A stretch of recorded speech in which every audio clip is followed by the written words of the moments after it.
Okay, Oscar, how are you doing? I'm very well, thank you, Honorable Doctor. So, how are you, my brother? I'm very fine, and how are you like Canada this afternoon? Canada is fine. So, Oscar, tell us this show, this program. Right now, we already have like a platform for people who are regular here. We start so they can almost anticipate the questions we're gonna ask you, and we don't want to disappoint them.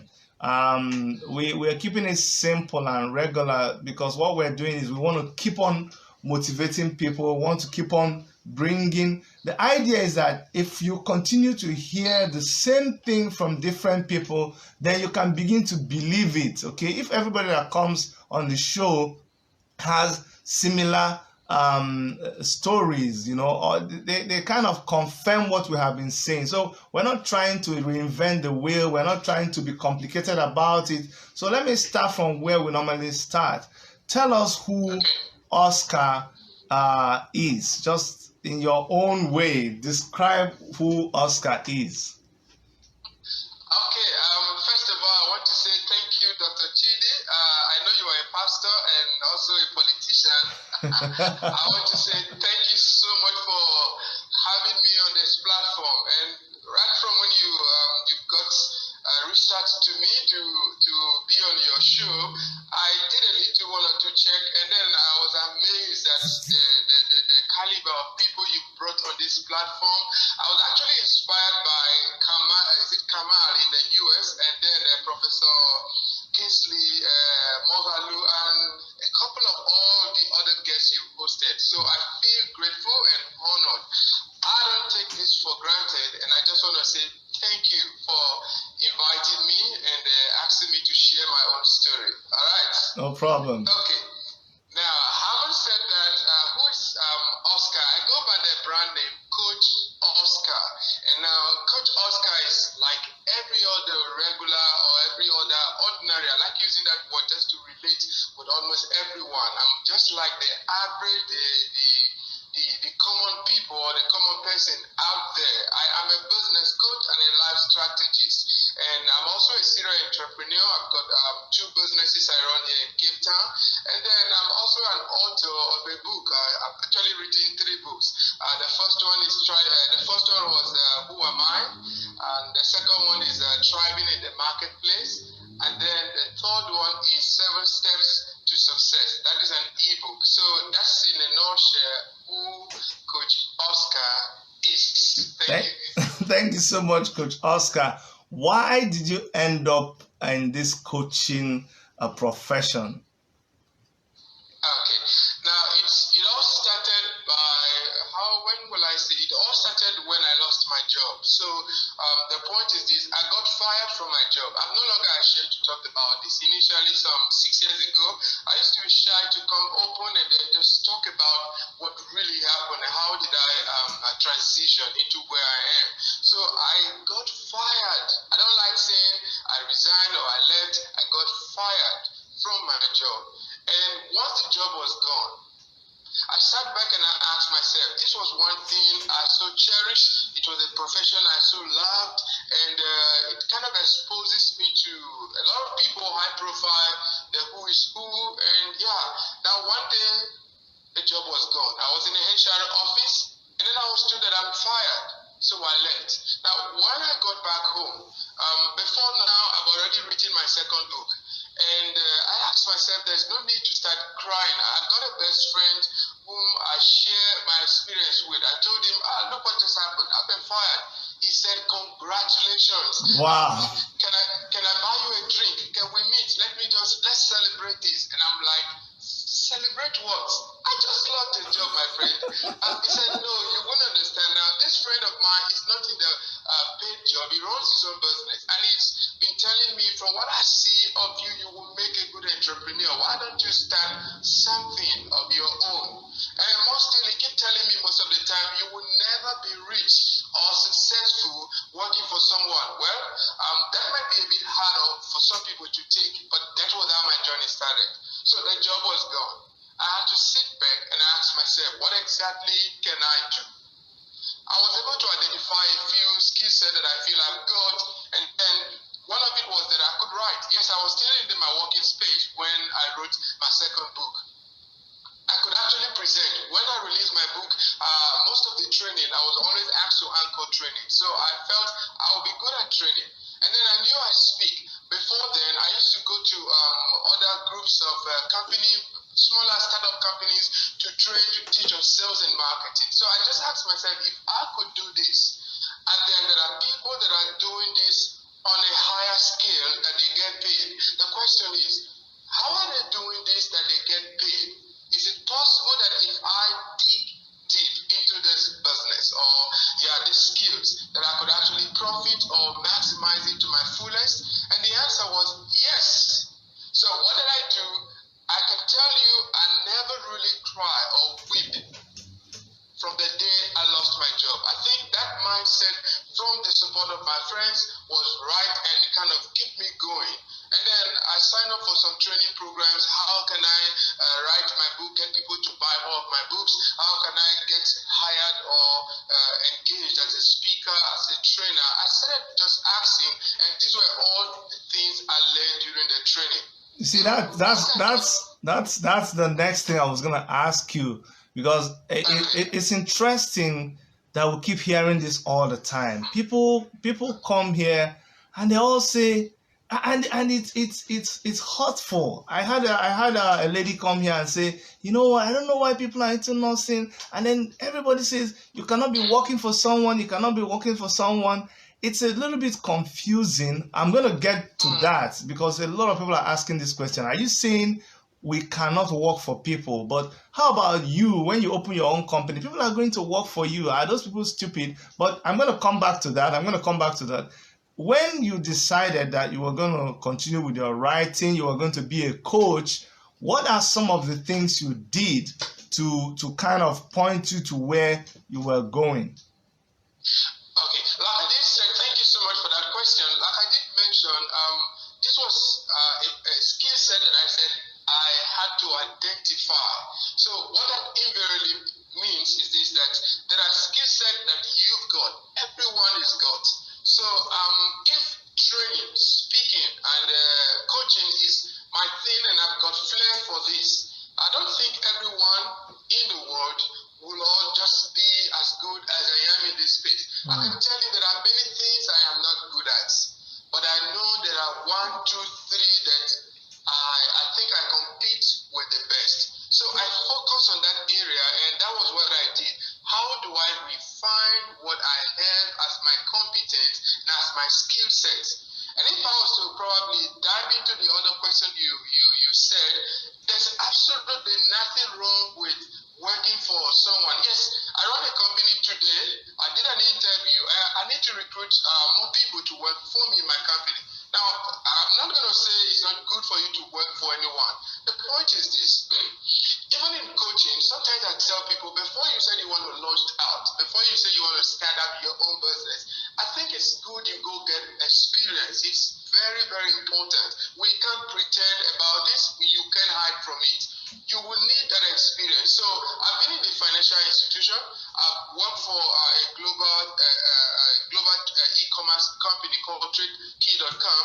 Now, I've handled some high figures, high volumes, dealt with people in high profile level. So I've got an experience. So when I say I do executive coaching, now, first of all, I now know how to relate with people at the C-suite level. I now have idea on how to relate with people that are high profile, and then you also have idea on how to relate with people who are just starting up a business. So it's not about that you don't have to work. But the thing is this, if you have a goal, then my ultimate advice would be that you pursue your goal, but firstly, maybe you will need that experience to know how to follow your goal to the fullest. I think that's my best advice. Yeah, you see, I agree with you, but one thing I also want to point out, and then I heard this from a coach of mine, is that it's not everybody that ends up being the president of a country. You understand? That's the point, yes. Yeah, it's not everybody that ends up being the president of a country. It's not everybody that ends up being Mark Zuckerberg. It's not. There are people who end up being leaders. So it actually depends on which level or which strata in life you want to be. So some messages are for people who desire to be at a certain level in life. You know, it's a crazy thing to have an ambition, to have a vision, to have a dream.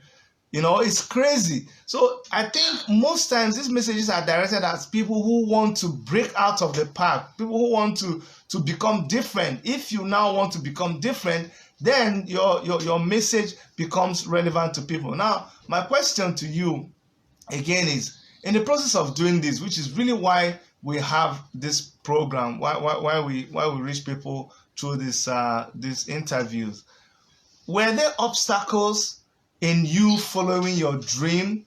Were there challenges? Were there times that you wanted to throw in the towel? You know, can you take us through some of those high points in your life? You know, you can go way back as far back as you want to. Yeah. No, the thing is this: in life, you know that the average person will always make even the simplest things to be so difficult. It's a mindset. It's a mindset. It's a mindset. And I always say in my coaching section that no one is extra gifted. The only thing is that some people pay more attention or details to their vision and their focus. So they remove their mindset from the distractions around here. There is no one that is without obstacles in life. Yes, I face obstacles. Now, the thing is this. Firstly, how did I even get to varsity? Now, once I finished my secondary school, I had to join my brother in Onitsha, Nigeria. And then that period, I didn't know exactly what to do with my life. But I think what also helped me in the beginning was that I was able to have a mentor that kind of guided me in how to go about my life pursuits. So that was the first one. I worked in a company for like 4 years after secondary, and then I remember that day I had my birthday and I invited my mentor. He didn't show up. So I was somehow upset. I was like, I organized, I invited you, you gave me your word, but you never showed up. So I felt bad. And then he said something to me. That was where my life changed completely.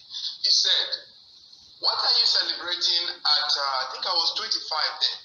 You're not in varsity. Don't you know that some of your mates are already done with their first degree? And here you are. What is it you want to make out of your life? Now, all this while I've been holding on to the excuse. I've got no one to help me. There is nobody to support me. So how do I go from here? So I felt bad, but somehow I went back to him. And then I asked him, I don't know where to start from. I don't know. Cost of education is expensive, we all know. So I don't know how to go about it. He said, then he asked, what effort have you made? I needed to write the JAM. We know what JAM is, or for those that are not Nigerian, that qualifying text you write to get into varsity. So what effort have you made? And then it dawned on me that I've not actually tried something. I was only looking at, the school fees that had to be paid, the hostel, all of those things involving going to high institution. But you've not really taken the first step in even enrolling for that test and see if you will pass, if you will not pass. And then, now all this is now history. I still remember that day he gave me money and said, you have to go write this next upcoming exam. And that was how I found my way, get to school. And then getting to school, well, where the provision came from till tomorrow, I cannot tell you this is the resource where I got it all. No, I don't know. But somehow I found myself there and then I struggled my way out and then I graduated. Now, when I was to leave the company where I was working, it was actually a Coca-Cola bottling company. Some of my friends, they said to me, you will regret. You don't even have anyone. You don't have a brother. You don't have it. You will come back. We know that. But somehow, put in my 4 years or 5 years in the varsity, came back. Now, the amazing thing was this. My first 1 year salary, when we compared with a few friends who were still in the same company, a whole 1 year salary put together was more than what these guys have been working for 4 good years that I was away. Wow. So one, it's about that determination. I wasn't born with a silver spoon. In fact, I have a keynote I call Born with a Black Spoon. I wasn't born with a silver spoon. When I got to South Africa, Cape Town precisely, now I knew that I needed to fight my way. There was no job. The next thing is, what else can I do? And then I think of how do I create opportunity. Now, there were times I have lived below, if I say 100 rand, I don't know what the Canadian equivalent is. Okay, let's say below $10. Below, I have lived where when I see $5, I appreciated it like I say, wow, I just won a jackpot. Wow. I have lived a time where the only thing I ate in a whole day was just a piece of bread. I am not telling tales. This is me. I've got people who are witnesses. Like, one of the things giving me some advantages in South Africa when you talk to young people is that most of the people within me knew me some 3, 4, 5 years ago. And now they could see the difference. So it's not like, oh, that guy, he probably won a lotto. Oh, that guy, somebody just came and then gave him money to start a business. No, so some of the people are like witnesses. They've seen when it was so rough. I remember going for an interview and the shoe I was putting on, oh my God. How do we call it in Nigeria? You know that shoe that gets so far that the receptionist, when I came out from there, looked at me. He said, "Hi, you look so nice. But I think next time, if you're going for another interview, you should try and at least get a shoe." Oh. It was that bad. And I didn't get the job. I don't even know if it was because of that. Maybe it was your shoe. I didn't. I don't know, but I knew that was one painful thing someone had to tell me. But what will I do? Must I stay at home because I don't have a shoe to go for an interview? No. I needed to keep putting myself out there and keep trying and just keep pushing until, yes, things started picking up on its own gradually. Gradually, I went for a training. Even the training I went for my coaching and speaking, all of that, I got some good friends who paid for those travels. I remember in one of those training, I didn't have money for accommodation because I went to a different city. For 4 good days, I needed to be there. I slept in the lobby of the hotel. That was where I stayed. Early morning, I go to the bathroom, shower, just dress, and then go for the conference. Once we were finished, I sit in the bar and then not even sure what to eat for the day. It was that bad. Wow. It was that bad. Wow. You know, that this is why we have this show. This is exactly why we have this show, because a lot of people, when they reach out to me and they say they need you to help them, you know, they want access to certain things, they want to travel outside of Nigeria.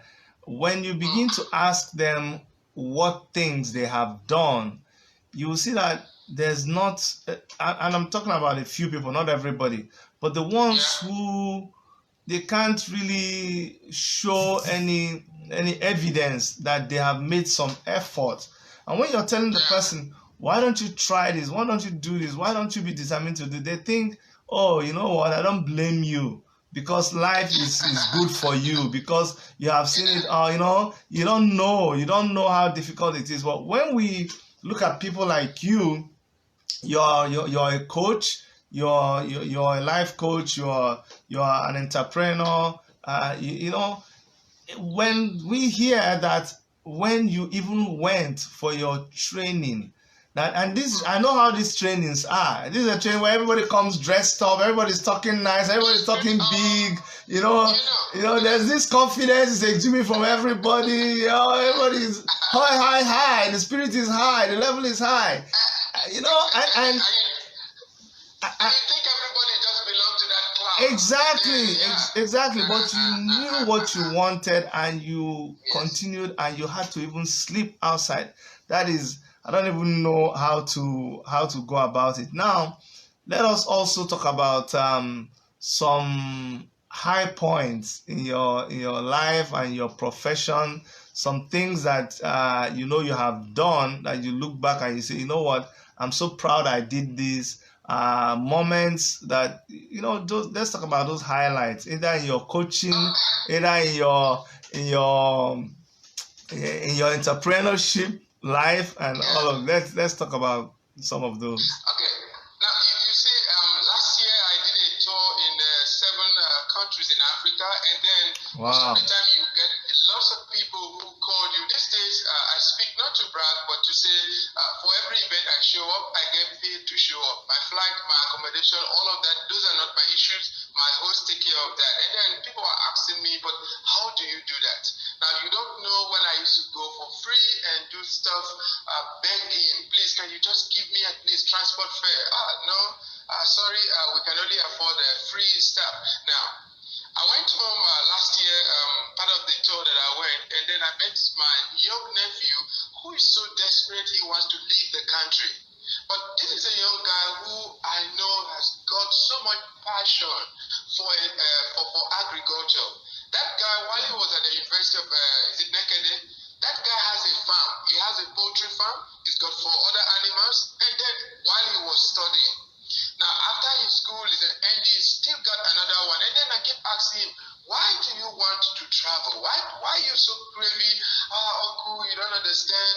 But it's not like it is where you are. I said, you don't know. In one of the conferences where I spoke in Nigeria, I shared something where I almost broke down in tears. And one of my friends who knew me so well, he was doing very well. He said, but I didn't know you were going through tough time in South Africa. You never even said it. We could have supported you, we could have sent you money. Wow. We just see you, we think it was fine. That it is. Life is all about combination of determination, perseverance. Persevering because you are sure, at least you are hopeful. Now the thing is this, if you take away hope from life, what else will you have? That means it's depression, rejection. So when I look back, if I can look back after some years, and I could see that I've been invited to speak, not even in the country, only in South Africa. I get invited to other African countries, including Nigeria, Kenya, all of those countries, all expense paid. You just showed up, and then you are paid in dollars.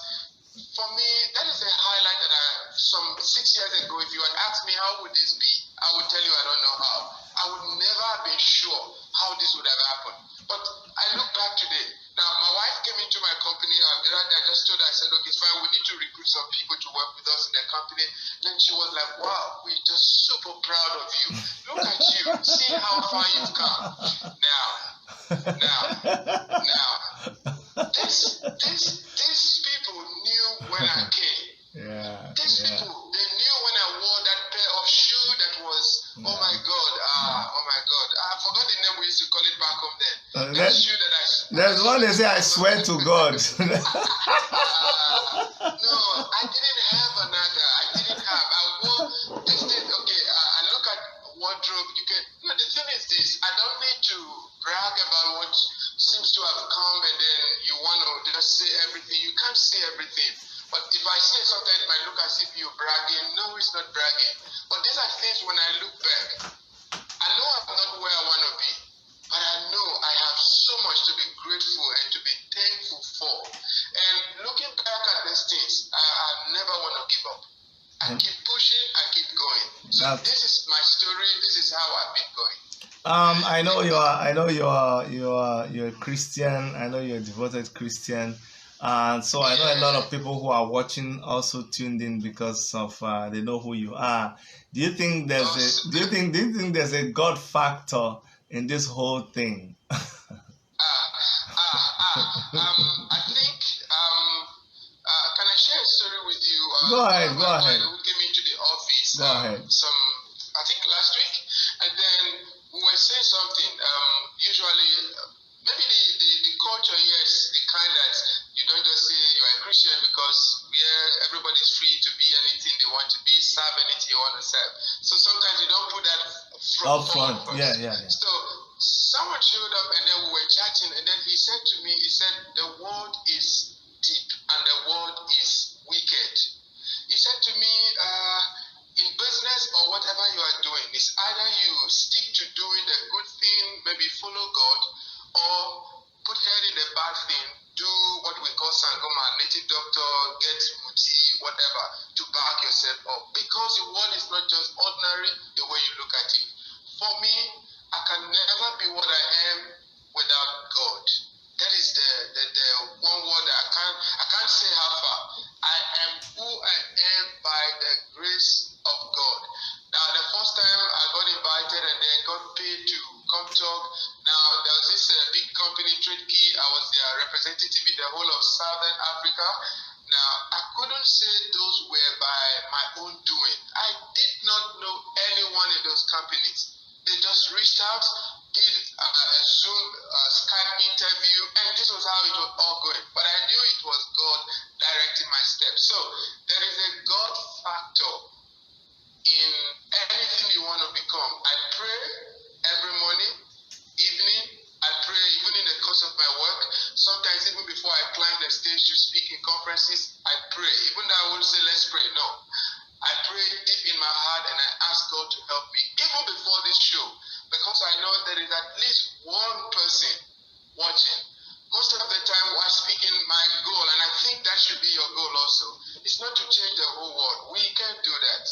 Overcoming limitations and barriers, you alone cannot do it. But if we can get one person right, if I'm able to get one person think differently, I think I'm the happiest person. You're right, my brother. You're right. I just needed to bring that up because I know that in my life too, sometimes people don't understand me. They see me all over the place doing a lot of things, and when they catch me talking about God or being a Christian, they're like, really? You too? I say like, oh no, don't be deceived. But you see how life works. Sorry I interrupt you, but you see how life works. Can I tell you where I first met you, even without knowing you? Okay. It was in Abuja. Okay. It was in Abuja. There's this church. I think I've forgotten the name right now. Is it Temple of Glory? Is it? Awesome. Yes. You spoke in that church. There's something that kind of attracted me to you, watching you. I didn't know you. I never knew anything about the church. I was in Abuja, and then my friend is like, okay, fine, we go worship. That was how I found it. But there's something they said. This guy came from Canada. He's based in Canada. You were wearing a white kaftan, looking smart. The thing that kind of drew me to you was your discipline to time. You might not remember this. You were speaking, and then you asked if how many more time do you still have left, and they told you your time is up. You dropped the mic right instantly and said, we continue in the second service. I was blown away. You didn't say one word. You didn't say, let me recap. Oh, okay, let me bring it to one. You just said, my time is up. All right, we continue in the next. That was it all. And I'm like, can someone really be so disciplined with time? Okay, thank you so much. A lot of people would disagree with you and say, this one is so scattered, you don't know him. Well, that was my first impression. So well, thank you. No, thank you so much. The point that I really wanted us to bring out here is that people seem to underestimate. I don't care what you believe in. I don't care. I don't even want to become religious now, but if you don't have an anchor, if you don't have something that all your activities are anchored to, that is a very, very big mistake you're making. I don't force people to follow my beliefs in life. You can watch me and see the way I do my things, and if you think I'm progressing, if you think I'm making a headway in life, if you care to know, I will always tell you that it's because of my strong foundation in God. But let's not make this a religious program right now, okay? Yeah. So let us finally, as we wrap up this show, let us talk to. I do that all the time because that is what is going on in you're from Nigeria, I'm from Nigeria, so I can talk about that. Sometimes we have guests that are from different parts of the world, but since you're most of my clients that I think are watching you right now, most of them are South Africans, and even there's one from Canada also. So okay. Go ahead. Awesome. Recently there's been all this talk about people committing suicide in Nigeria, young people especially, and it really gets into me. And every time I bring a guest to the show, I just like them to touch on that topic, and speak to these guys who are choosing suicide as an alternative to handling the situations they find themselves in. Yeah, you see, when it comes to that suicide, personally, I happened to watch one of those videos, and I was bleeding in my heart. I wept, and the question is, why will anyone get to take his or her life? The thing is this: I think maybe it's a pre-notion that you want to succeed according to other people's term. You remember you said something here. When we talk about the succeeding or influencing people, impacting people, it's not about going to the big world and then you have to be Donald Trump, you have to be all those big celebrity as a leader. No, even if it is just a few people around you, you are able to touch or influence or make impact in their life. That is the world we are talking about. Now, no one have a right to take his or her life, and taking your life is really not like the best option. I had at some point where I started asking myself, is this what all life is all about? Yes, at some point I've contemplated. I have to be very honest. I've never said this to anyone. At some point in my life, I contemplated taking poison to kill myself. I was frustrated with the situation. But each time that thought set in, I asked myself, so if I die, my parents, my family will just cry because I leave them in terrible pains. Life is in process. Life is in phases. Life is step by step. It doesn't have to happen the same time. I took time to build my business one stone at a time. Now, I can also share here, in the period where I was struggling and trying to see if I could stand, there were some people who were just making it a shortcut way. I don't know what exactly they were doing, but it just seems to be working. Those were those times I used to feel that I should just give up. I think I'm not meant to succeed. I think success is not about me. I tell people here, even my wife, I said there were times I used to say 100 rand, 1,000 rand. How would one be able to make that? I didn't see it possible. But sometimes just an outing, entry with family, you see you just spend that at a go. Now, what am I saying? I didn't come this far overnight. It wasn't a 1 year thing. It wasn't a 2 year thing.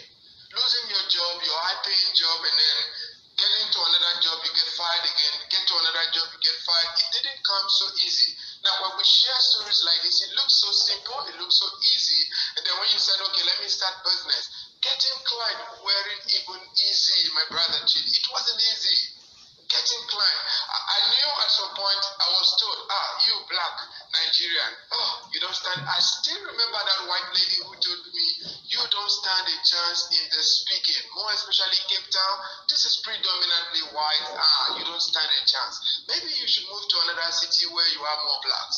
And then I said to her, I may not stand a chance right now, but watch me. Today, that lady, last 2 years, have been wanting to partner with me. Oh. But I told her, but you never believed in me. That's why I said, how I come this far, I still cannot tell you. Why companies pay me a foreign national, a black person, I don't even know the best, so I don't want to say I am the smartest. No, I only just go by, I'm Coach Oscar, your life and business strategy. That's all who I am. And I am not the best of it all. There are other people who are much more even smarter. But the thing is this, I think patience has helped me. If I can speak to that guy thinking of giving up, maybe you just need a little patience. Maybe you just need to believe that one day what you're working for will materialize. You're not planting a corn. You're not planting any of those seeds that will just grow in 3 months, in 6 months. You are building a future. And how would you know? Maybe somebody is trying to ask me that question. Coach, I've heard this severally. They tell me in church, other people have been saying this to me, but things are not working. It's going to work. Maybe the thing is this, we just need to change perspective. Maybe if you want one-on-one coaching, I've got a group coaching coaching where I inspire people. Yeah. That's what I was going to get to as we finally round up. How do people contact you? What kind of how can you be of help to people? How can people reach you? Phone numbers, internet, website, all this kind of stuff. Firstly, I have this free coaching group on WhatsApp. Firstly, you need to have my number. My number is +27 73 34 34 just hold on. Okay, +27. That's South African code. +27 73 347 1625. If you get in there, maybe you connect with me. I can always add you to my coaching group. And then I also have this private closed group coaching group on Facebook. You can always connect with me on Facebook.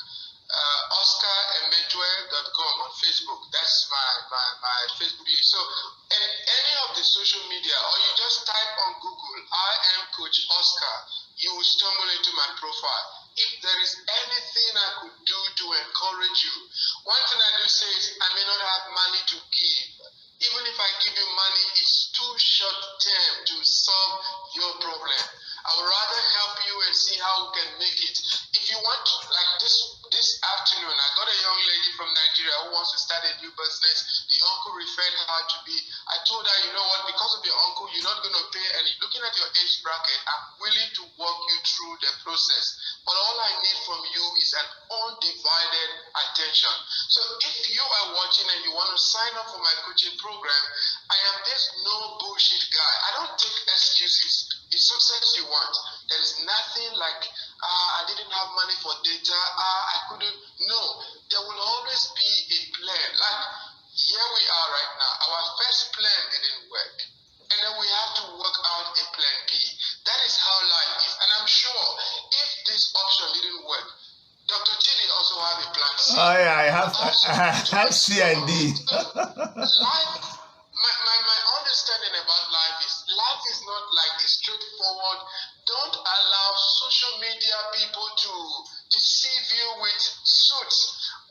It was because I have a conference today. That's why I come this one. Otherwise, I wear my T-shirt and just look ordinary as possible.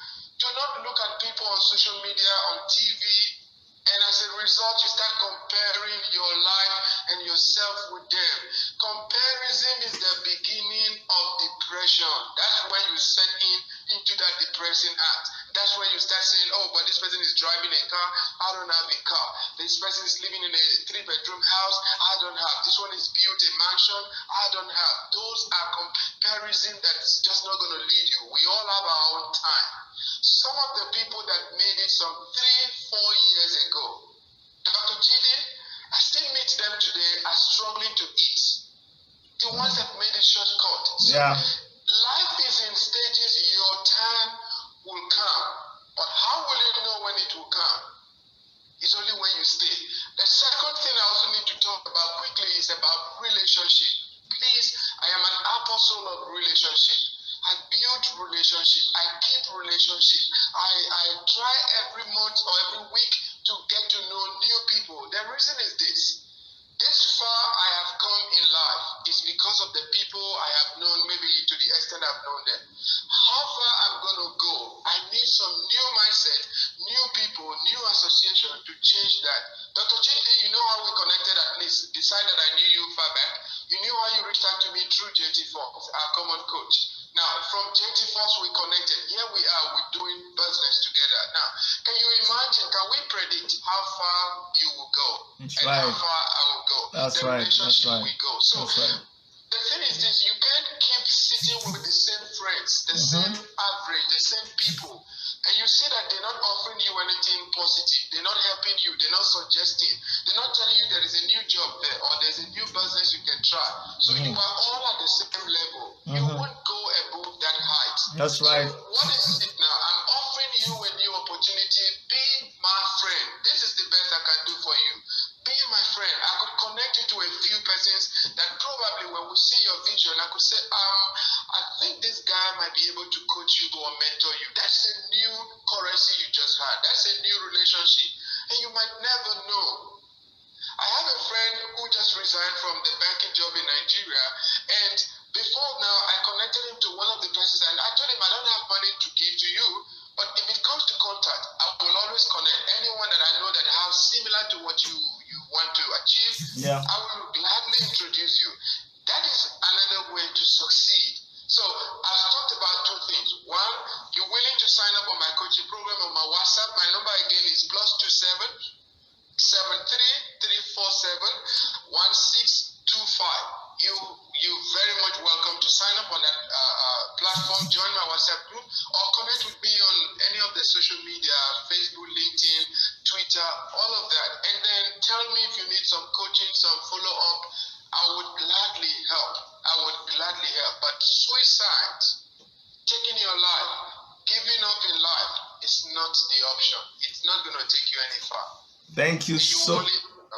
Thank you so much, my brother. Thank you so much, Oscar. Thank you very much. I really want to appreciate you for accepting to come on this show. Like I said, right now, every word you say is money. You get paid to speak, and here you are for almost giving up like 1 hour of your time. Can I tell you, I have 3 line-up sessions tonight. If I had to stay late, because I knew if I go, it's going to interrupt some sessions. Some of my coaching group, they are here. By the next 2 hours, I'm meeting with them, and there's another paid client that we have another hour. But brother, believe you me, it didn't come easy. Thank it was you. Sacrifice. Thank you so much. Thank you so much. That's why we do what we do. We offer this kind of, because we know, I am sure and I pray that somebody has been touched by what we have done tonight, and God will also honor all these our sacrifices. But thank you so much, Coach Oscar. When we release this video, we're going to put your details, and if people want to reach you, they can reach you. Thank you very much. Okay, thank you. Fantastic. Thank you so much. And lastly, I just want to commend you for this noble gesture, and I really hope all the young people and anyone watching this can please just appreciate this.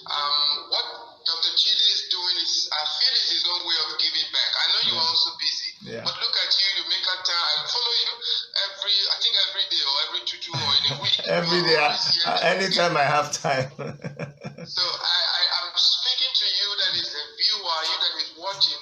I beg God of you, and I really plead to your conscience. Appreciate what you have here. This information that Dr. Chidi is putting together is life-changing, and if only you can commit to this. And like I always tell people, if only in the next 6 months, the next 1 year, 2 years, you come back to say, that thing you said changed my life. That's the greatest pay. And I'm sure Dr. Chidi will be grateful for that. Oh yeah. And I think we get so much. That's why you keep doing what you're doing. We get so much feedback. People just say, you know what, when I listen to, honestly, you'll be shocked. Say, we listen to you and we changed our life. Somebody said that was the point of actually committing suicide, but your program changed. And let me tell you what we do. Outside this program, we've called a lot. You won't believe it. There was a lady who posted something on Facebook in Nigeria, and we called her. And we don't even, these days, we don't know who is the one that is telling the truth and the one that is lying. But we're able to call this lady, and hers was actually real. And she just, at a point, she just said, you know what, if not that you called me, I'm so grateful that you called me. And then we told her, what we want you to do is we need you to go back to Facebook and post, because a lot of people are worried about you. Go back and post and say you're okay. And she went and posted that she was okay. And for her, she didn't want anybody to give her money. It was not a scam. So when you hear that kind of thing and you know that you actually saved, she had that sniper thing in her room. She was going to drink it. And when she told, she didn't have any mother, any father. She was abused when she came to Abuja. So many things. And I could relate with her story. But these are, when you save just one person's life, through just trying to reach out to people, it's something you're grateful to God about. We're going to stop on this note. And when we call you next time, please make out for us. Thank you so much, Oscar. Definitely. All right. Do that. Thank you so much. Okay. I appreciate the time. All right. Bye-bye. Thank you very much. Yeah. All right, guys. That was Coach Oscar. I'm so grateful that at the end of the day, we were able to make this work. And for those of you who are still with us on Facebook, Thank you so much for continuing to support us. Thank you for coming out whenever we're having this show. Write us a message, text us, let us know if you have anybody that you think we should bring on the show. And like Coach Oscar said, if what we're doing has helped you in any way, if it has touched you, we want to hear good reports. We want to hear good, bad, whatever it is. And let me once more apologize for the slight hitches that we have sometimes when we're starting this program. We'll continue to improve till we become the best at what we do. From all of us here in Toronto, Worship Media, Chidi and Erica saying bye-bye.